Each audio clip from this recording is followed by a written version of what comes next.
All right. So we have a college football recap. Um, we have some of the bigger games that we can talk about real quick. We had Ohio State obviously play Texas, and like I've seen some of you all were saying that Texas looked like the big better team before the game on Friday, and it was really something to see. Penn State just dog walked Nevada 46-11. I mean, no shock there. LSU took down Clemson 17-10, which was a very, very big surpriser to me.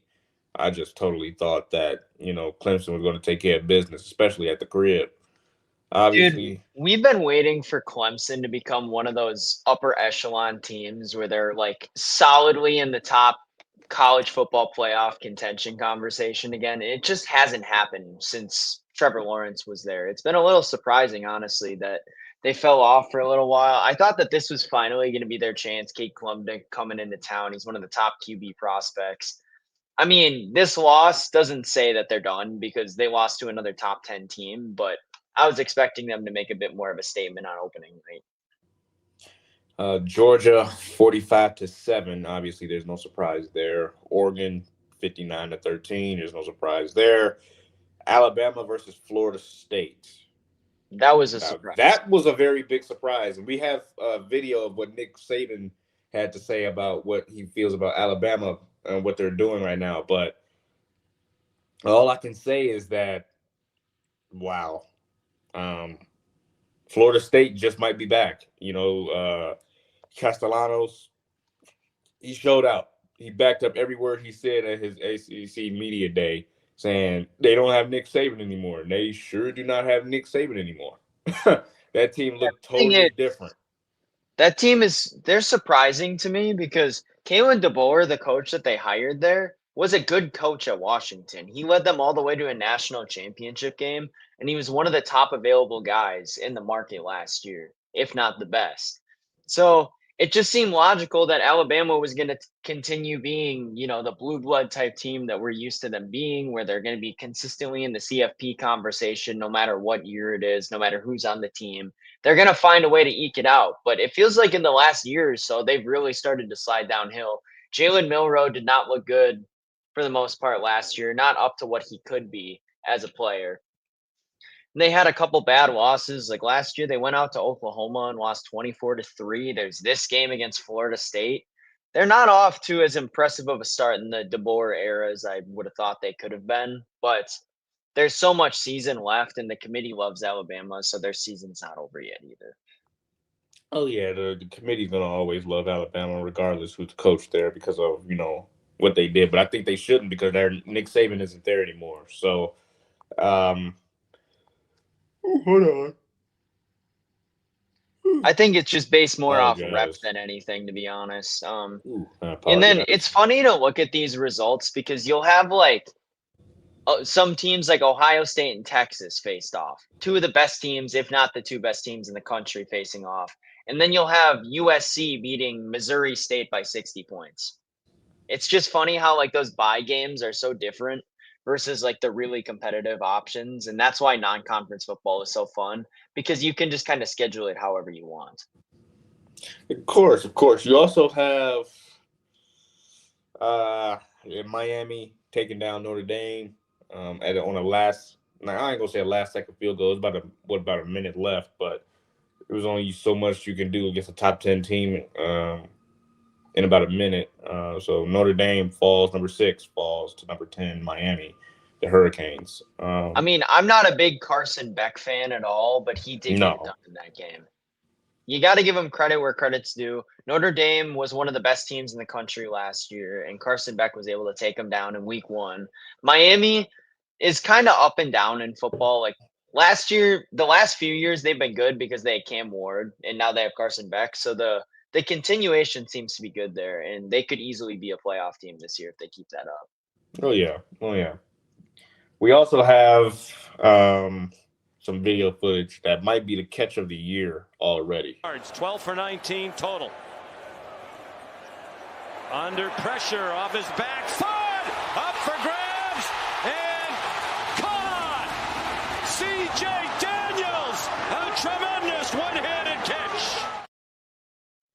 It almost seemed like the announcer was shocked that he actually caught it. I think I would have been. I would have too. Like, look at that. Like, it's like, I mean, it's not quite to the Odell level, but it's pretty. That's one of the better catches I think we've ever seen. Full extension, running sideways, jumping up, full extension, grabbing one hand and falling in the end zone while fading away from it. That is insane. Yeah, that is pretty crazy. That's probably the catch of the year already. And here was the last minute field goal for them to win. They have not trailed tonight. What a kick! Good! From 47. Is that Reese Davis? That was announcing that Sean McDonough. Yeah, his voice is always cracking. Dude, have you seen that clip? I think it was the Titans versus the Chiefs in the playoffs. Yep. Was he on the Michigan game too? I think like the one where Michigan got the punt blocked versus Michigan State. I think it was him. Yep, that was him. And he had like a really big voice crack in that too. I remember that call like it was yesterday. I was watching. I was going crazy when they blocked. Yeah, because you're a Michigan State. I forgot about that. I was going crazy when that happened. And he blocked it. He was like, "Oh, it's blocked and it picked up by C.J. Jackson, and he scores." I was like, "Wow, what the last play of the game!" I was like, "Bro, your freaking voice is always cracking, man." Dude, you know, he does hockey too, and it's like every time I watch a hockey game and he's announcing, I don't think he's a bad announcer. It's just funny when his voice cracks. His voice cracks. Yeah, it's funny to me. I mean, he's a fantastic announcer, especially for hockey. I mean, he's the face. I mean, the hockey playoffs on ESPN always are electric, especially when he calls it. I think if somebody else was to try to give it a call, I don't think it would sound right because he's been on it so long and it just fits. His voice just fits for it. I mean, for what it's worth, I also think on TNT, Kenny Albert did a pretty good job this postseason too. I think that both of them did. I mean, Doc Emmerich is a tough voice to top as well when it comes to hockey, but because like he's just kind of like the face of the NHL that way. But back to college football here. Yeah, it was a statement win for Miami for sure. One game I kind of want to talk about is the Bill Belichick disaster class yesterday with North Carolina. 48-14. Dude, I'm going to be 100% honest with you. I don't see this move working whatsoever for him. I don't think his heart is in it. I think, to be honest, I forgot he even signed there until like 2 days ago. And like pretty much everything I've seen so far out of this is just, it's spelling a disaster for me. And I don't see it working. I mean, they always talk about how like college coaches have a hard time adjusting to the NFL, except Jim Harbaugh. I think it might almost go the other way around too. Bill Belichick might struggle with the whole recruiting aspect and everything too, and just keeping a system where it's a bit more than what the NFL does in terms of you always have to be recruiting. You got to be constantly hitting the trail. I just don't know at his age that he'll be able to keep a pace like that. I think if they would have started Max Johnson earlier, I think it could have been maybe a lot better for them. Because Max Johnson went 9 of 11 with 103 yards and a touchdown. Had a 95.8 QBR. So he played pretty well, but Gio Lopez, the starter, went 4 for 10 with 69 yards and had a 1.9 QBR. I mean, that's terrible, but I don't pin the offense as much on Bill as I do the defense because Belichick's always been the defense guy. When he was in New England, Matt Patricia, Josh McDaniels, whoever was running the offense, and Belichick was on the defense. And that's why the defense was so good, because he was the defense guy. I don't understand how this defense is going to give up 48 points to an unranked TCU. If you want to be a serious contender, you need to be putting up a better performance than that. If you're a North Carolina fan, you're pretty happy right now because you get to dodge Florida State and Louisville, but you do have Clemson, so that's an L. But they got Charlotte next week, then the week after Richmond, then the week after that UCF. So the next 3 weeks for them looks not bad. Next 3 weeks looks like they can handle those games. All the stars were in attendance last night, especially a lot of the big guys that went to North Carolina, like Michael Jordan was there, Lawrence Taylor was there, a couple others was there as well. A I couple mean, big that's a ones. rough showing at home against TCU. TCU's another one of those teams where some years they're on and some years they're off. They made the national championship just a few years ago, but they got slaughtered, and I mean slaughtered by Georgia in that game. I will say I think the score was TCU. like 63-7. I will But say. Go ahead. I think North Carolina needed to put on a better performance, not only because all the celebrities were there, but because it was Bill Belichick's debut, and I don't think this reigns well for him at all. The No, fact not that they're at all. losing by, and even if they come back a little bit, whatever, they were down 41-7 at one point. Like, come on, you need to be better than that. And this isn't even a ranked team that they're playing against. Imagine what Ohio State could do to them. Yeah, you could say that, but I think TCU should be a ranked team.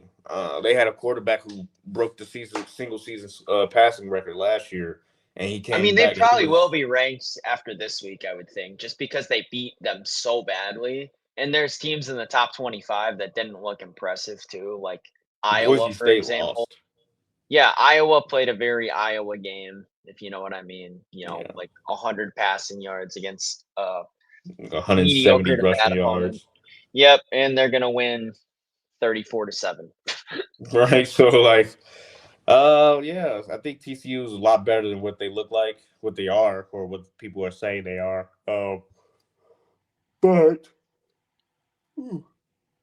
but I will say that their quarterback is the truth. I mean, what's his name? Josh Hoover. He passed for like 2,000 yards last year, 3,000 yards. I mean, No, he that actually passed for definitely 3,949 yards last year with a he QE had with a a big rating game of yesterday, that's for 151. sure. Yeah. He passed for But yeah, 284 yards on 27 completion, 2 touchdowns, interception, and a 154-yard rating, 154 QER rating. So he played very well, 75 completion rate. Um, so he might be one of those quarterbacks that get looked at in the draft this season. I'm not saying he's going to be a Heisman candidate because I think that Tommy Castellanos is the Heisman at this moment in time. But it's only week one. You really won't really look at there's Heisman so until much that's around. going to happen between now and the end of the season. Yeah. You don't really look at Heisman until around week 5. So, um, I got a question for you because we the biggest game on Saturday was undeniably Texas Ohio yep. State. And Are we're you gonna get worried right about back Arch into that. Manning? Are you worried about Arch Um, Manning?